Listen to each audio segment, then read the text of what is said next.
गांव के बाहर मौजूद उस पुराने कुएं के बारे में हर कोई जानता था, लेकिन उसके पास जाने की हिम्मत किसी में नहीं थी। लोग कहते थे कि उस कुएं में सिर्फ पानी नहीं, लाशें रहती हैं। रात के अंधेरे में वहां से रोने की आवाजें आती थी।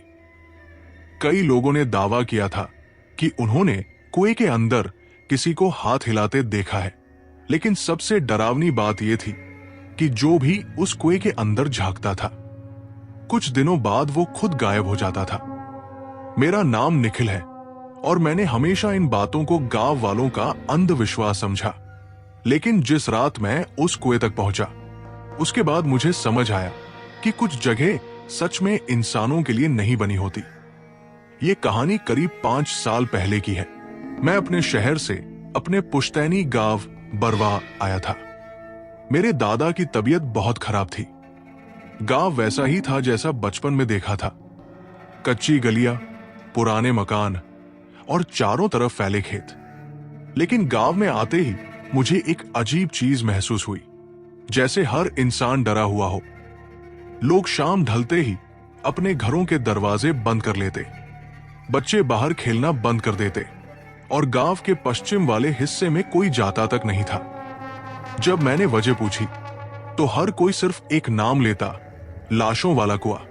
पहले मुझे लगा लोग बढ़ा चढ़ाकर बोल रहे हैं, लेकिन फिर उसी रात मैंने पहली बार उस कुएं के बारे में असली डर महसूस किया। रात करीब 2 बजे मेरी नींद अचानक खुल गई। बाहर तेज हवा चल रही थी। तभी मुझे लगा जैसे कहीं दूर से किसी औरत के रोने की आवाज आ रही हो। आवाज धीमी थी, लेकिन साफ थी। मैं खिड़की तक गया।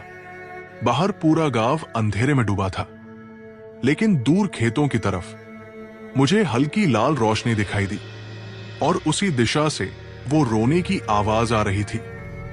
अगले दिन मैंने दादा से पूछा। उनका चेहरा एकदम उतर गया। उन्होंने धीरे से कहा, उस तरफ मत जाना। मैंने पूछा क्यों, लेकिन उन्होंने कोई जवाब नहीं दिया, बस कांपते हाथों से ताबीज पकड़ ली। गांव में मेरा बचपन का दोस्त रवि रहता था। उसने मुझे कुएं की असली कहानी बताई। करीब 40 साल पहले गांव में लगातार लोग गायब होने लगे थे। पहले एक बच्चा, फिर एक औरत, फिर 2 आदमी। गांव वालों ने हर जगह खोजा, लेकिन कोई नहीं मिला। कुछ दिनों बाद गांव के एक आदमी ने दावा किया कि उसने पुराने कुएं के अंदर किसी की लाश देखी है। जब लोग वहां पहुंचे तो कुएं के अंदर सिर्फ पानी नहीं था, उसमें कई सड़ी हुई लाशें तैर रही थी। लेकिन पुलिस आने तक सारी लाशें गायब हो चुकी थी। उस दिन के बाद गांव वालों ने उस कुएं को बंद करने की कोशिश की, लेकिन हर बार कुछ ना कुछ बुरा हो जाता। कभी मजदूर बीमार पड़ जाते, कभी रात में कुएं के पास खून मिल जाता। आखिरकार गांव वालों ने उस जगह को छोड़ दिया। रवि ने मुझे सख्त चेतावनी दी, अगर रात में रोने की आवाज सुनाई दे तो कभी उस तरफ मत जाना। लेकिन इंसान की सबसे बड़ी कमजोरी होती है जिज्ञासा, और वही गलती मैंने की। उस रात फिर वही आवाज आई, इस बार पहले से ज्यादा साफ, जैसे कोई मदद मांग रहा हो। मैं खुद को रोक नहीं पाया। मोबाइल की फ्लैशलाइट लेकर चुपचाप घर से निकल गया। पूरा गांव सो रहा था। हवा में अजीब सड़ांध फैली हुई थी, जैसे कहीं पास में कोई जानवर मर गया हो। खेतों के बीच से गुजरते हुए मैं उस पुराने कुएं तक पहुंच गया। कुआं बिल्कुल वैसा नहीं था जैसा मैंने सोचा था। वो बहुत बड़ा था। उसके चारों तरफ टूटी हुई ईंटें थी और ऊपर लोहे की जंग लगी जाली टंगी थी।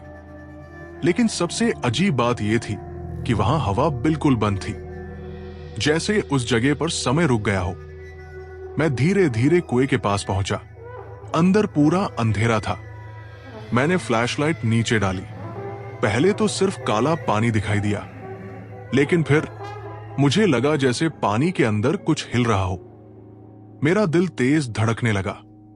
तभी अचानक कुएं के अंदर से किसी ने फुसफुसाकर कहा, बचाओ। मेरी रीढ़ में सिहरन दौड़ गई। आवाज बिल्कुल किसी औरत की थी।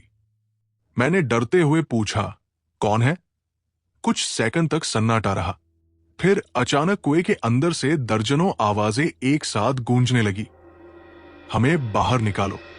मैं डर के मारे पीछे हट गया। तभी अचानक मेरी फ्लैशलाइट ब्लिंक करने लगी। रोशनी कुछ सेकंड के लिए गई और जब वापस आई तो मैंने जो देखा उसे देखकर मेरी चीख निकल गई। कुएं के अंदर पानी में कई चेहरे तैर रहे थे।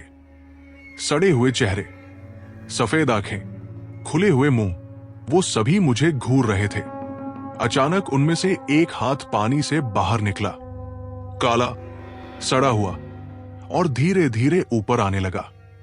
मैं घबराकर भागा, लेकिन तभी पीछे से किसी ने मेरा पैर पकड़ लिया। मैं जमीन पर गिर पड़ा। पीछे मुड़कर देखा तो कुएं के अंदर से निकला वो हाथ मेरे टखने को पकड़े हुए था। उसकी पकड़ बर्फ जैसी ठंडी थी। मैंने पूरी ताकत से पैर छुड़ाया और भागता हुआ गांव वापस पहुंचा। उस रात मैं सो नहीं पाया। बार बार वही चेहरे मेरी आंखों के सामने आ रहे थे।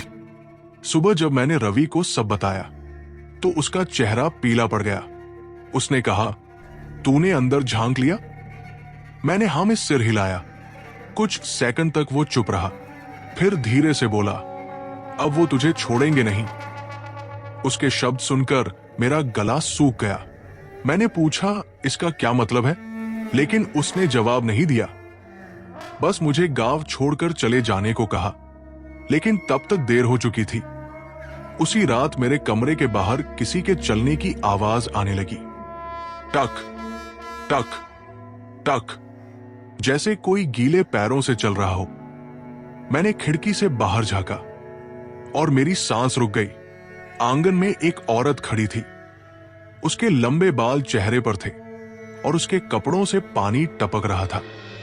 वो बिल्कुल स्थिर खड़ी थी। अचानक उसने धीरे धीरे अपना सिर उठाया। उसकी आंखें पूरी सफेद थी और उसके मुंह से कीचड़ निकल रहा था। मैं डर के मारे पीछे हट गया। तभी उसने फुसफुसाकर कहा, तूने हमें देख लिया। अगले ही पल घर की सारी लाइट बंद हो गई। पूरा कमरा अंधेरे में डूब गया और फिर कमरे के अंदर पानी टपकने की आवाज आने लगी। टप टप टप। मैंने मोबाइल की फ्लैशलाइट ऑन की। फर्श पर गीले पैरों के निशान बने हुए थे और वो निशान सीधे मेरे बिस्तर की तरफ आ रहे थे। मैं डर के मारे कांपने लगा। तभी मेरे बिस्तर के नीचे से किसी के सांस लेने की आवाज आई, धीरे, भारी और सड़ी हुई। मेरा दिल जैसे रुक गया।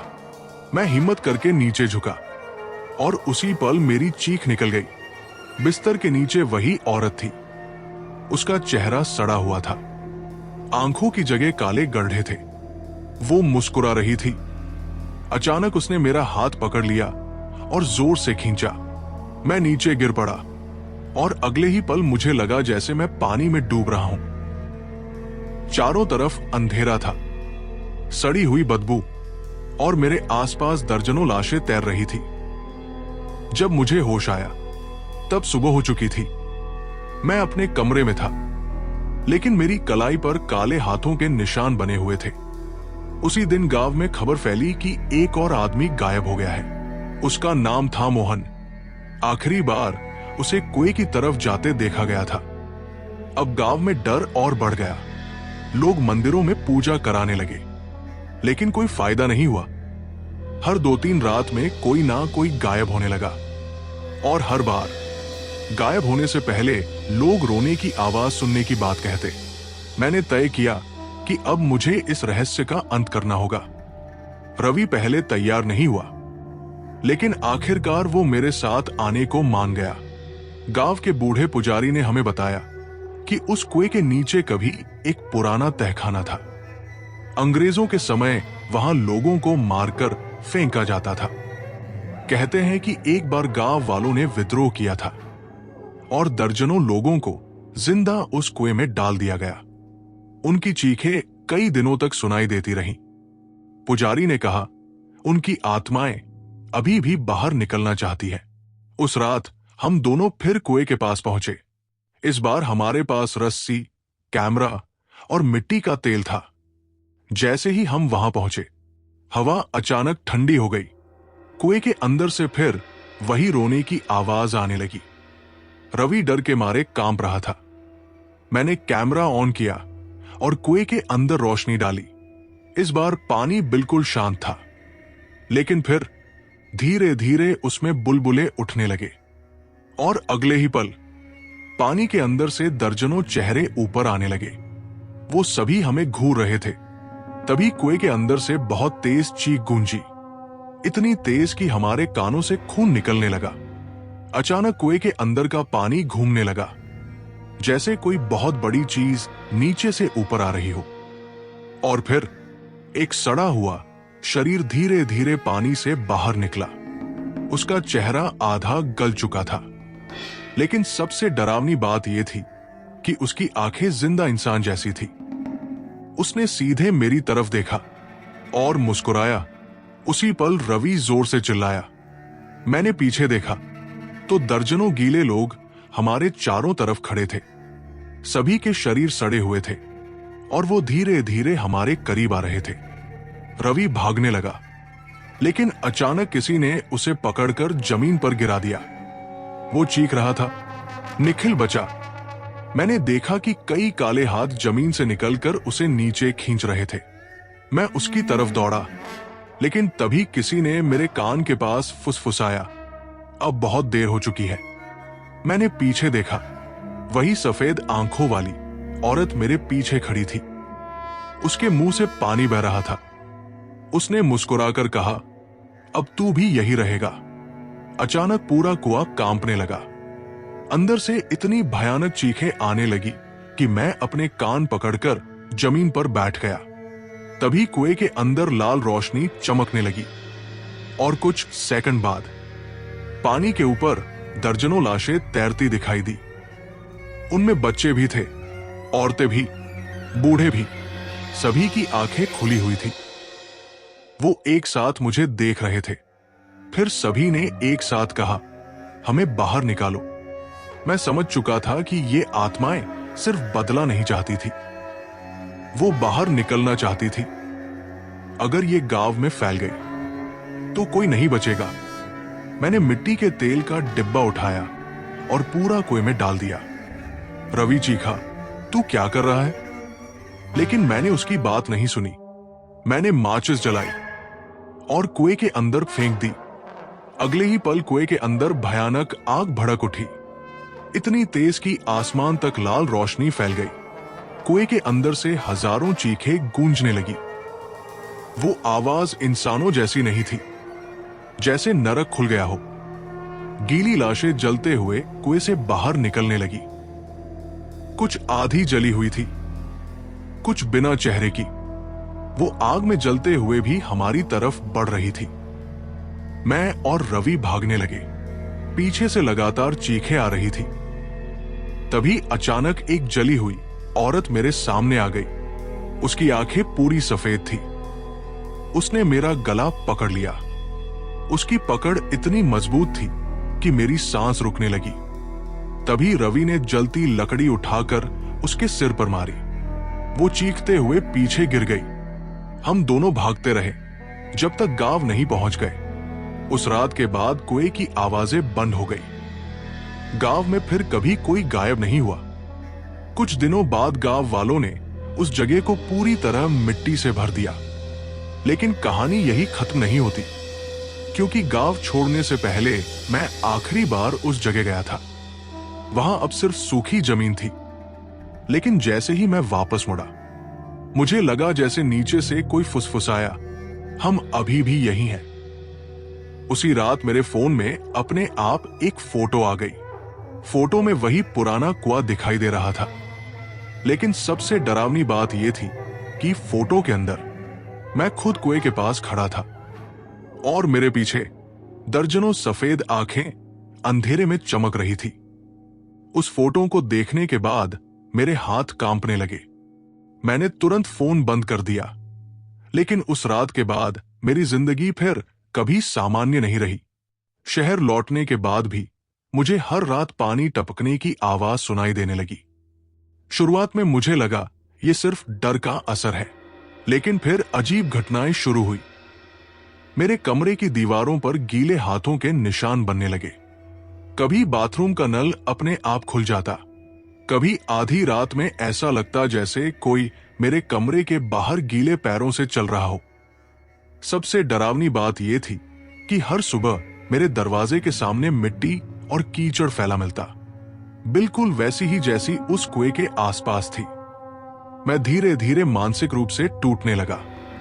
रात में नींद खुलती तो लगता कोई मेरे बिस्तर के पास खड़ा है। कई बार मैंने साफ महसूस किया कि कोई मेरे कान के पास फुसफुसा रहा है, लेकिन जब भी पीछे मुड़कर देखता वहां कोई नहीं होता। एक रात तो मेरी हालत तब खराब हो गई जब मेरे फोन गैलरी में अपने आप नई फोटोज आने लगी। हर फोटो उसी कुएं की होती। कभी कुएं के अंदर पानी दिखाई देता, कभी सिर्फ अंधेरा, लेकिन हर फोटो में एक चीज कॉमन थी।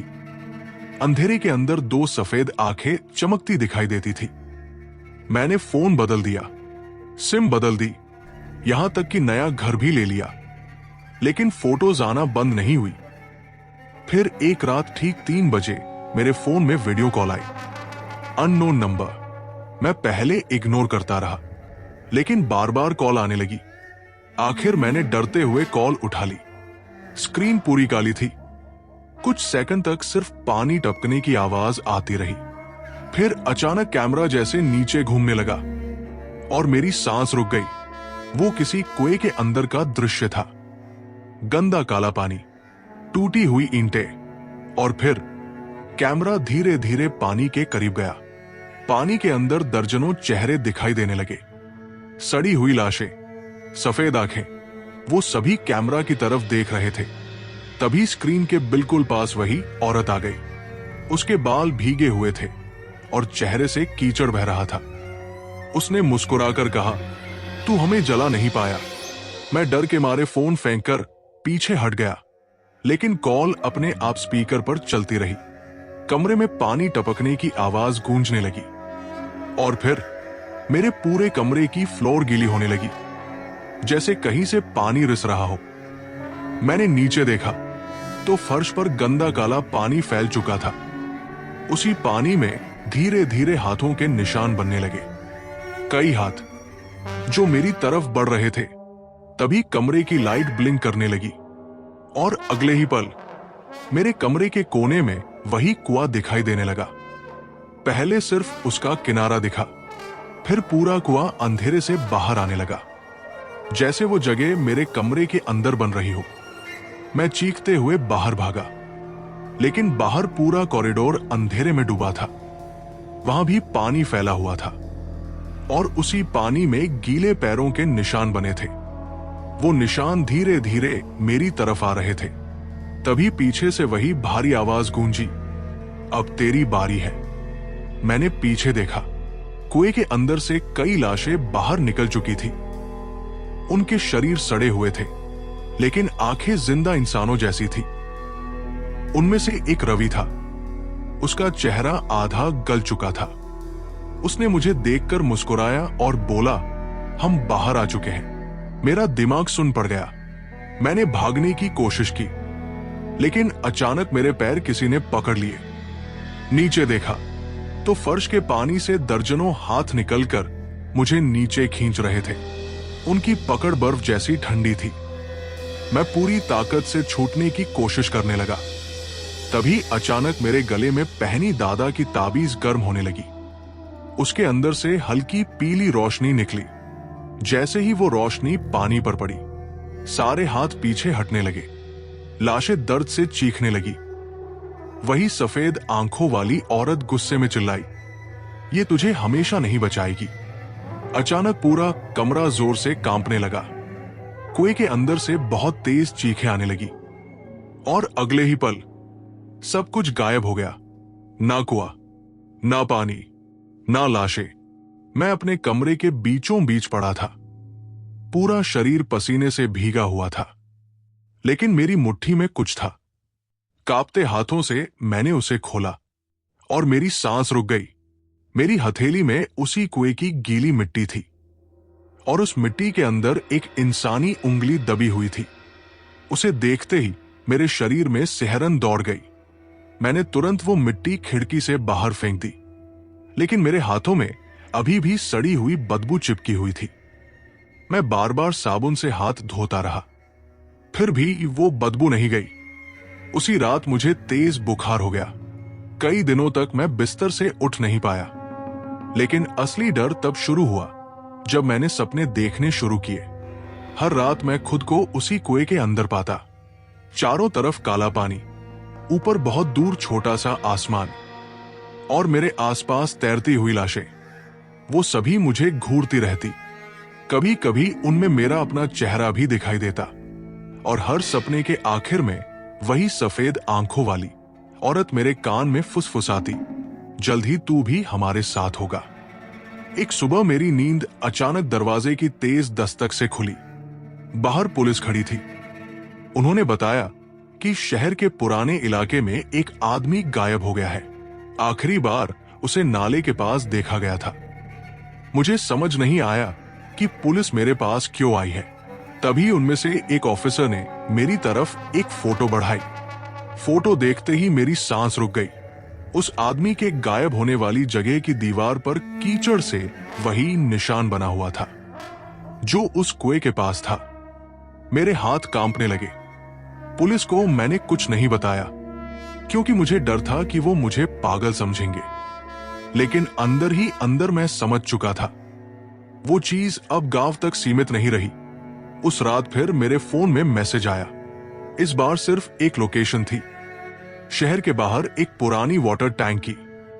नीचे लिखा था, अगर सच जानना है तो अकेला। मैं पूरी रात सो नहीं पाया। दिमाग कह रहा था मत जाओ, लेकिन दिल जानना चाहता था कि आखिर ये सब खत्म कैसे होगा। अगले दिन रात होते ही मैं उस लोकेशन पर पहुंच गया। वो जगह पूरी तरह सुनसान थी। पुरानी टूटी हुई वाटर टैंक, चारों तरफ झाड़ियां और अजीब सन्नाटा, जैसे वहां सालों से कोई नहीं आया हो। तभी मुझे ऊपर से किसी के रोने की आवाज सुनाई दी। मैंने फ्लैशलाइट ऊपर डाली और मेरी चीख निकल गई। टैंक के किनारे पर कई लोग खड़े थे, बिल्कुल चुप। उनके कपड़ों से पानी टपक रहा था और उनकी आंखें पूरी सफेद थी। अचानक उन सभी ने एक साथ मेरी तरफ देखना शुरू कर दिया। उसी पल मेरे फोन की स्क्रीन अपने आप ऑन हो गई। उस पर सिर्फ एक लाइन लिखी थी, नीचे देख। कांपते हुए मैंने नीचे देखा और मेरी सांस रुक गई। मेरे पैरों के पास गंदा पानी फैलने लगा था, लेकिन वहां कोई पानी था ही नहीं। वो पानी खुद ब खुद जमीन से निकल रहा था और उसी पानी में धीरे धीरे चेहरे बनने लगे। सड़े हुए चेहरे, खुले हुए मुंह, जैसे कोई नीचे से बाहर आने की कोशिश कर रहा हो। तभी वाटर टैंक के ऊपर खड़े लोग धीरे धीरे नीचे कूदने लगे। लेकिन डरावनी बात यह थी कि जमीन पर गिरने के बाद भी उनके शरीर नहीं टूटे। वो सीधा खड़े हो गए और मेरी तरफ चलने लगे। मैं भागने लगा, लेकिन जितना भागता उतनी ही तेज पानी टपकने की आवाज मेरे पीछे आती। अचानक मेरा पैर फिसला और मैं जमीन पर गिर पड़ा। पीछे मुड़कर देखा तो वही सफेद आंखों वाली औरत मेरे बिल्कुल सामने खड़ी थी। इस बार उसका चेहरा पहले से भी ज्यादा सड़ा हुआ था। उसके गालों से मांस लटक रहा था। उसने धीरे से अपना हाथ मेरी तरफ बढ़ाया और बोली, हम अकेले नहीं मरना चाहते। उसकी आवाज सुनते ही मेरे कानों में हजारों लोगों की चीखें गूंजने लगी। मुझे लगा मेरा सिर फट जाएगा। तभी अचानक किसी ने पीछे से मेरा नाम पुकारा, निखिल। मैंने मुड़कर देखा। अंधेरे में दादा खड़े थे, लेकिन यह असंभव था क्योंकि उनकी मौत 2 महीने पहले हो चुकी थी। वो धीरे धीरे मेरी तरफ आए। उनके हाथ में वही पुरानी ताबीज थी। उन्होंने जोर से कहा, उसकी आंखों में मत देख। मैं तुरंत नीचे देखने लगा। उसी पल दादा ने ताबीज उस औरत की तरफ फेंकी। ताबीज हवा में चमकने लगी और जैसे ही उसकी रोशनी उस औरत पर पड़ी, वो भयानक चीख मारकर पीछे हट गई। बाकी सभी लाशें भी दर्द से तड़पने लगी। पूरा इलाका चीखों से भर गया। दादा ने मेरा हाथ पकड़ा और कहा, भाग यहां से। हम दोनों दौड़ने लगे। पीछे से लगातार आवाजें आ रही थी, वो हमारा है, उसे मत ले जा। मैं डर के मारे पीछे नहीं मुड़ा। कुछ देर बाद अचानक सब शांत हो गया। जब मैंने हिम्मत करके पीछे देखा, वहां ना वाटर टैंक थी, ना लाशें, ना वो औरत, सिर्फ खाली मैदान था। मैं कांपते हुए दादा की तरफ मुड़ा, लेकिन वहां भी कोई नहीं था। सिर्फ जमीन पर वही पुरानी ताबीज पड़ी थी। उसी पल मुझे समझ आया, दादा सच में आए थे, या शायद उनकी आत्मा मुझे बचाने आई थी। लेकिन कहानी यही खत्म नहीं हुई। उसी रात घर लौटकर जब मैंने अपना फोन खोला, तो गैलरी में एक नई वीडियो थी। वीडियो अपने आप चलने लगी।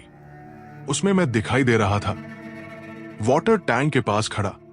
फिर कैमरा धीरे धीरे मेरे पीछे घूमता है और वहां दर्जनों सफेद आंखों वाले लोग खड़े दिखाई देते हैं। लेकिन सबसे डरावनी बात आखिरी सीन में थी।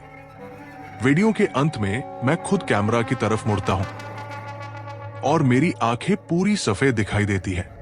वो वीडियो देखते ही मेरे हाथ सुन पड़ गए। मैंने तुरंत फोन बंद कर दिया। लेकिन अब मेरे अंदर एक नया डर पैदा हो चुका था। क्या वो चीज मेरे अंदर आ चुकी थी? अगले कुछ दिनों तक मैंने खुद को कमरे में बंद रखा, किसी से बात नहीं की। लेकिन धीरे धीरे मुझे अपने अंदर बदलाव महसूस होने लगा। कभी अचानक मेरे कपड़ों से पानी टपकने लगता, जबकि मैं पूरी तरह सूखा होता। कभी आईने में मेरा रिफ्लेक्शन कुछ सेकंड देर से हिलता। और सबसे डरावनी बात, अब मुझे हर इंसान के आसपास गीले साए दिखाई देने लगे थे, जैसे कोई अदृश्य चीज उनके पीछे खड़ी हो। एक रात मेरी आंख अचानक खुली। पूरा कमरा अंधेरे में डूबा था, लेकिन इस बार पानी टपकने की आवाज नहीं आ रही थी। पूरा सन्नाटा था, इतना गहरा कि मेरी अपनी सांसें डरावनी लग रही थी। तभी धीरे धीरे मेरे कमरे की दीवार पर नमी फैलने लगी। पहले छोटे छोटे धब्बे बने, फिर वो मिलकर एक बड़ा काला निशान बन गए। और कुछ सेकंड बाद उस निशान के बीचों बीच एक चेहरा उभर आया, वही सफेद आंखों वाली औरत। उसका चेहरा दीवार से बाहर निकल रहा था, जैसे वो दूसरी दुनिया से अंदर आने की कोशिश कर रही हो। उसने मुझे देखकर मुस्कुराया। उसके दांतों के बीच से गंदा पानी बह रहा था। फिर उसने धीरे से कहा, दरवाजा खुल चुका है। अचानक पूरे कमरे की दीवारें कांपने लगी। फर्श पर पानी फैल गया और अगले ही पल मुझे महसूस हुआ कि मेरा कमरा नीचे धंस रहा है। मैं घबराकर उठ खड़ा हुआ, लेकिन कुछ सेकंड बाद ही पूरा कमरा गायब हो गया। मैं फिर उसी कुएं के सामने खड़ा था। चारों तरफ घना अंधेरा, ऊपर आधा टूटा चांद और कुएं के अंदर से आती हजारों लोगों की फुसफुसाहट। लेकिन इस बार कुछ अलग था।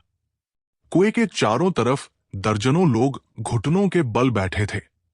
सभी ने सफेद कपड़े पहन रखे थे और सभी धीरे धीरे अपना सिर कुएं की तरफ झुका रहे थे, जैसे किसी पूजा में शामिल हो।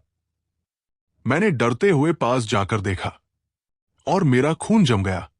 उन लोगों में गांव के कई चेहरे थे, मोहन, रवि और यहां तक कि कुछ ऐसे लोग भी जिन्हें मैंने शहर में देखा था। लेकिन उनकी आंखें अब पूरी सफेद थी और उनके शरीर से लगातार पानी टपक रहा था।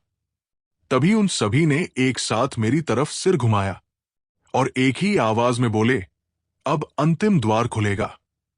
उसी पल कुएं के अंदर से तेज लाल रोशनी निकलने लगी। जमीन कांपने लगी और पानी के अंदर कुछ बहुत बड़ा हिलता दिखाई दिया। धीरे धीरे कुएं के अंदर से एक विशाल काला हाथ बाहर निकला, इतना बड़ा कि पूरा कुआं उसके सामने छोटा लग रहा था। उसकी त्वचा सड़ी हुई थी और उस पर दर्जनों चेहरे चिपके हुए थे। वो सभी चेहरे चीख रहे थे। मैं डर के मारे पीछे हटने लगा। तभी सफेद आंखों वाली औरत मेरे बगल में आकर खड़ी हो गई। उसने मुस्कुराकर कहा, हमारा राजा जाग चुका है। अगले ही पल कुएं के अंदर से दो विशाल सफेद आंखें खुली। वो आंखें इंसानों जैसी नहीं थी। उनमें सिर्फ भूख दिखाई दे रही थी, जैसे सदियों से बंद कोई चीज अब बाहर निकलना चाहती हो। अचानक सभी लोग एक साथ कुएं के अंदर कूदने लगे, एक एक करके, बिना चीखे, बिना डरे। वो सीधे अंधेरे पानी में गायब हो रहे थे। रवि भी धीरे धीरे कुएं की तरफ बढ़ने लगा। मैंने चीख कर उसका नाम पुकारा, लेकिन उसने मेरी तरफ देखा तक नहीं, जैसे उसके अंदर अब इंसान बचा ही ना हो। मैं उसे रोकने दौड़ा, लेकिन तभी किसी ने पीछे से मेरा कंधा पकड़ लिया। मैंने मुड़कर देखा और मेरी सांस रुक गई। वो मैं खुद था, लेकिन मेरा दूसरा रूप पूरी तरह भीगा हुआ था। आंखें सफेद और चेहरे पर वही डरावनी मुस्कान। उसने धीरे से कहा, अब तू भी हमारे जैसा बन चुका है। उसने मेरा हाथ पकड़ लिया। उसकी पकड़ इतनी ठंडी थी कि मेरा पूरा शरीर सुन पड़ने लगा। अचानक मेरे दिमाग में अजीब आवाजें गूंजने लगी। हजारों लोगों की चीखें, रोना, मदद की गुहार। मुझे लगा मैं पागल हो जाऊंगा। तभी मेरी जेब में रखी ताबीज चमकने लगी। तेज सुनहरी रोशनी पूरे कुएं में फैल गई। सभी आत्माएं दर्द से चीखने लगी। वो विशाल हाथ पीछे हटने लगा और कुएं के अंदर की लाल रोशनी कमजोर पड़ने लगी। उसी पल मुझे दादा की आवाज सुनाई दी, अभी भाग, नहीं तो हमेशा के लिए यही रह जाएगा। मैंने पूरी ताकत से खुद को छुड़ाया और भागने लगा। पीछे से भयानक गर्जना गूंज रही थी। ऐसा लग रहा था जैसे पूरा कुआं टूट रहा हो। जमीन फटने लगी, पानी बाहर निकलने लगा और उसके साथ सैकड़ों सड़ी हुई लाशें भी बाहर आने लगी। वो सभी मुझे पकड़ने की कोशिश कर रही थी, लेकिन मैं भागता रहा। तभी अचानक तेज सफेद रोशनी चमकी और सब कुछ गायब हो गया। जब मेरी आंख खुली, तब सुबह हो चुकी थी। मैं अपने कमरे में था। खिड़की से धूप अंदर आ रही थी। कुछ देर के लिए मुझे लगा शायद ये सब सपना था, लेकिन तभी मेरी नजर फर्श पर गई और मेरी सांस रुक गई। पूरे कमरे में गीले पैरों के निशान बने हुए थे और वो निशान सीधे मेरे बिस्तर तक आकर खत्म हो रहे थे। उसी पल मेरे फोन में नोटिफिकेशन आया, अननोन सेंडर। कांपते हाथों से मैंने मैसेज खोला। उसमें सिर्फ एक फोटो थी, किसी दूसरे गांव का पुराना कुआं, और उसके नीचे लिखा था, अगला द्वार जल्द खुलेगा।